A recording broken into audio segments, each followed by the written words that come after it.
وَلَقَدْ أَنزَلْنَا إِلَيْكَ آيَاتٍ بَيِّنَاتٍ۔ اور غیر واضح مسائل میں اہل علم کا اختلاف بھی ہو جاتا ہے۔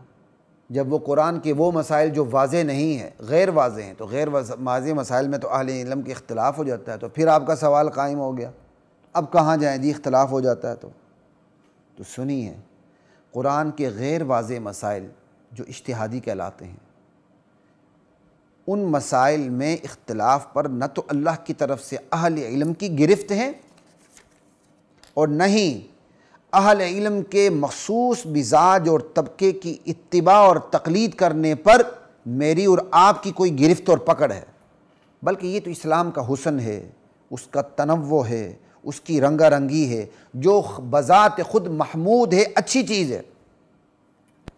تو یہ ترتیب یاد رکھیے، توحید، رسالت، آخرت، صحابیت، اور اس کے بعد اہل علم کی علمیت، ان کی اتباع، ان کی تقلید، پھر زندگی کی موٹی موٹی باتیں، بنیادی اصول، سیاست، معاشرت، اخلاقیات، شرم و حیا کے اصول، ان سب کو ترتیب دے لیں، ذہن نشین کر لیں، ٹھیک ہے؟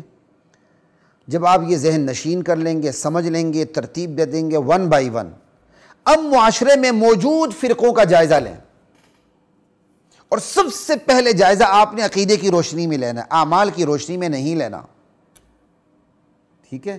کیونکہ اسلام اور کفر کے درمیان جو حد فاصل ہے وہ عمل کی وجہ سے نہیں ہے، وہ عقیدے کی وجہ سے ہے، وہ ایمان کی وجہ سے ہے، وہ حج کی وجہ سے نہیں، وہ روزے کی وجہ سے نہیں، وہ نماز کی وجہ سے نہیں، وہ زکوٰۃ کی وجہ سے۔ زکوٰۃ بنیادی جیسے جیسے عقیدے آتے جائیں گے اس کے مطابق ہے، لیکن زکوٰۃ کے مقابلے میں بھی توحید سب سے اوپر ہے، توحید کی وجہ سے ہے۔ ہاں، توحید کے ساتھ ساتھ جو پھر بنیادی عقائد درجہ بدرجہ اسلام کی شناخت ہوتی چلی جاتی ہے۔ زکوٰۃ فرض ہے، لامالہ چونکہ یہ فرض ہے تو اسلام کی شناخت زکوٰۃ سے بھی ہے، حج فرض ہے، اس کی اسلام کی شناخت حج سے بھی، نماز سے بھی، روزے سے بھی ہے، لیکن ان تمام احکام کے مد مقابل اگر توحید کو رکھ دیا جائے تو اسلام کی اصل شناخت توحید سے ہے۔ توحید ہے تو حج ہے، توحید ہے تو نماز ہے، توحید ہے تو روزہ ہے، توحید ہے تو جہاد ہے۔ اگر توحید کو جہاد سے نکال دیا جائے، جہاد تو نیری تخریب کاری بن جاتی ہے۔ تخریب بلاد اللہ، تعذیب عباد اللہ، یہ ہے جہاد۔ اگر جہاد سے توحید کا تصور اعلاء کلمت اللہ کو نکال دیا جائے، اور اگر اسی کے اندر اعلاء کلمت اللہ داخل ہو جائے، سر قلم کرنا بھی جہاد اور اپنے سر کو قلم کروانا بھی جہاد، کتنی بڑی بات ہے۔ اس لیے جب آپ یہ ترتیب دے لیتے ہیں تو یہ ترتیب شدہ جو آپ کی ڈائری بن گئی قرآن سے جو ماخوذ ہے، تو اب آپ نے اس کی روشنی میں معاشرے میں موجود فرقوں کا جائزہ لینا ہے، اور فرقوں کا جائزہ بھی سب سے پہلے عقائد کی روشنی میں لینا ہے، اور عقائد کی روشنی میں بھی سب سے پہلے عقیدے توحید کی روشنی میں لینا، کیونکہ اللہ کا فرمان ہے وَمَا يُؤْمِنُ أَكْثَرُهُم بِاللَّهِ إِلَّا وَهُم مُشْرِكُونَ، کہ اللہ پہ ایمان لانے والوں کی اکثریت شرک کرتی ہے، ٹھیک ہے؟ تو معاشرے میں بڑے بڑے لوگ ہیں جو اسلام کا نام لیتے ہیں لیکن شرک کرتے ہیں، تو یہ دیکھیں کہ معاشرے کے اندر توحید کا علم بردار کون ہے، اور اسلام کا علم بردار ہوتے ہوئے شرک کے جراثیم کن لوگوں میں ہیں، یہ دیکھیں، ٹھیک؟ اس کے ساتھ ساتھ یہ دیکھیں معاشرے میں جو توحید کا علم بلند کرتا ہے وہ راہ سنت کو بھی اپناتا ہے کہ نہیں؟ کہیں ایسا تو نہیں کہ وہ توحید کی بات کرتے ہوئے سنت کا انکار کر دے، حدیث کا انکار کر دے، یہ بات نہیں چلے گی، کیونکہ جو توحید کو مانے گا وہ سنت کو ضرور مانے گا۔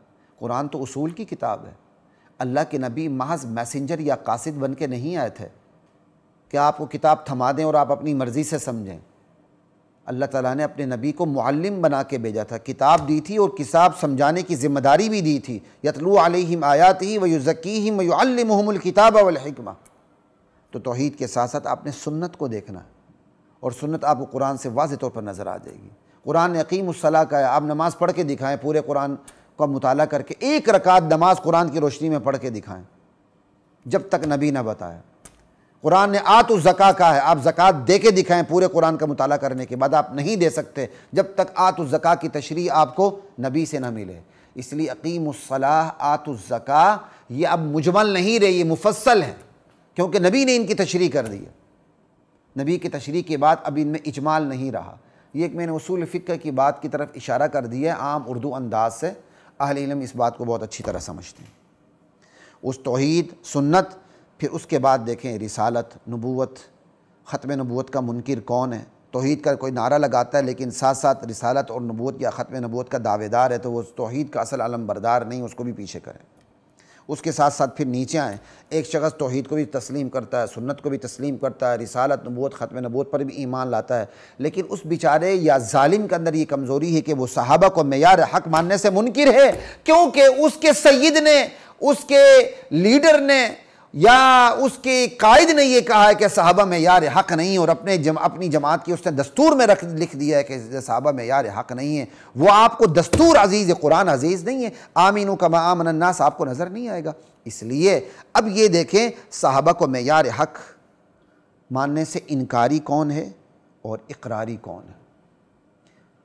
تو جو صحابہ کو معیار حق ماننے سے انکاری ہیں، آپ ان کی راہ کو سائڈ پہ کر کے، ان کو نظر انداز کر کے، جو اقراری ہیں ان کو لیتے ہوئے اب آگے چلیں۔ توحید، رسالت، ختم نبوت، سنت، صحابہ کا معیار حق ہونا، اب آگے چلیں۔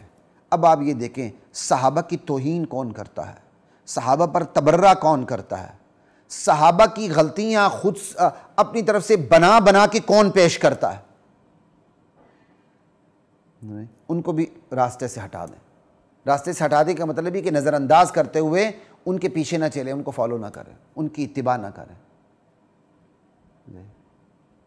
یہ طریقہ، کیونکہ آپ قرآن سے واضح طور پر سمجھ چکے ہیں صحابہ معیار حق ہیں، تو اب صحابہ پر تبرہ کرنے والوں کو سائڈ پہ کر دیں۔ اب آگے چلیں۔ غیر واضح مسائل میں جو قرآن سے واضح طور پر ثابت نہیں، غیر واضح ہیں، یہ دیکھیے اہل علم سے کون سا طبقہ رجوع کرتا ہے، اور وہ کون سے لوگ ہیں جو ہیں تو ان پڑھ، چٹے ان پڑھ، یا کوئی انجینئر ہے یا ڈاکٹر ہے لیکن عالم نہیں ہے، لیکن وہ خود ہی مسئلہ حل کرنے کے پیچھے پڑا ہوا ہے، بذا میں خود ہی مفتی، مفسر، محدث، متکلم، منطقی سب کچھ بنا ہوا ہے۔ تو اب آپ یہ دیکھیں غیر قرآن کے غیر واضح مسائل میں اہل علم سے کون سا طبقہ رجوع کرتا ہے، کون سا نہیں کرتا۔ جو طبقہ اہل علم سے رجوع کرتا ہے تو اس کا مطلب بڑا محتاط ہے، وہ اپنی رائے نہیں دیتا، اپنی رائے کو مسلط نہیں کرتا، کیونکہ وہ اس کا اہل نہیں ہے، تو آپ ان کی طرف لپکیے گا۔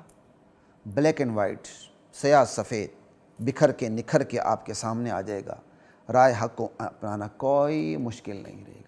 یہ طریقہ کار ہے حق تک پہنچنے کا، یہ طریقہ کار ہے آپ کے جو آپ کا سوال ہے کہ دین کی ابتدا، دین کو سمجھنے کی ابتدا کہاں سے کی جائے، کیسے کی جائے؟